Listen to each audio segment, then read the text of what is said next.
Kumusta mga brad? Habang tumatagal nga po ay patuloy pa rin ang pagtaas ng presyo ng petrolyo at talagang marami na nga po ang nabubuwisit. Yung iba kanya-kanyang diskarte na lang para makatipid lang sa gasolina. Sa nangyayaring pagtaas nga po ng presyo ng petrolyo ngayon, wala talagang hindi apektado. Lahat tayo apektado. Alam naman po kasi natin na kapag nagtaas yung presyo ng petrolyo, magtataas din yung presyo ng bilihin. Katulad na lang ng bigas, manok, isda, gulay, halos nga po lahat magsisitaasan. May mga kakilala nga po ako na dati nagmumotor, ngayon hindi na, nagbabike na lang sila. Hindi na daw talaga kasi kaya, talagang umaaray na sila. Pero maliban nga po sa bike or bisikleta na di pa jack, isa pa sana sa mga alternatibong pamalit sana sa motor, wala iba kundi ang e-bike na pinroklama nga po bilang bagong hari ng kalsada. Halos kasi lahat ng katarantaduhan ginawa na nila. Pero syempre hindi naman po natin nilalahat yan.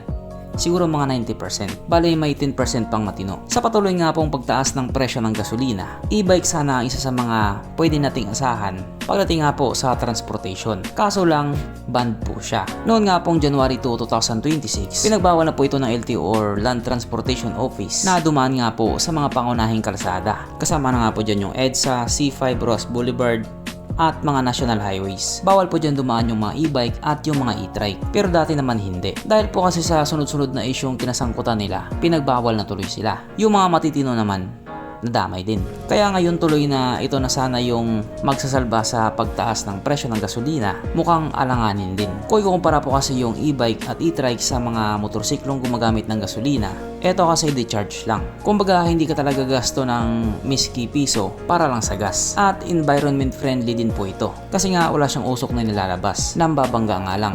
Aray ko.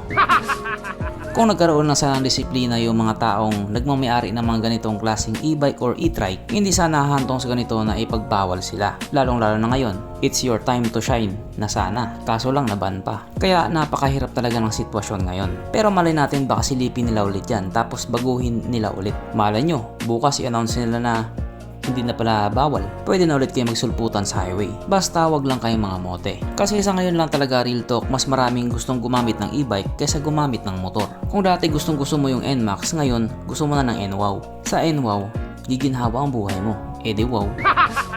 Kaya sana maisipan naman ng LTO na wag na muna nilang ipagbawal yung mga e-bike or e-trike para kahit papano makatulong. Pero kahit nga po ganun, wala pa rin tayong bounce kay Pai.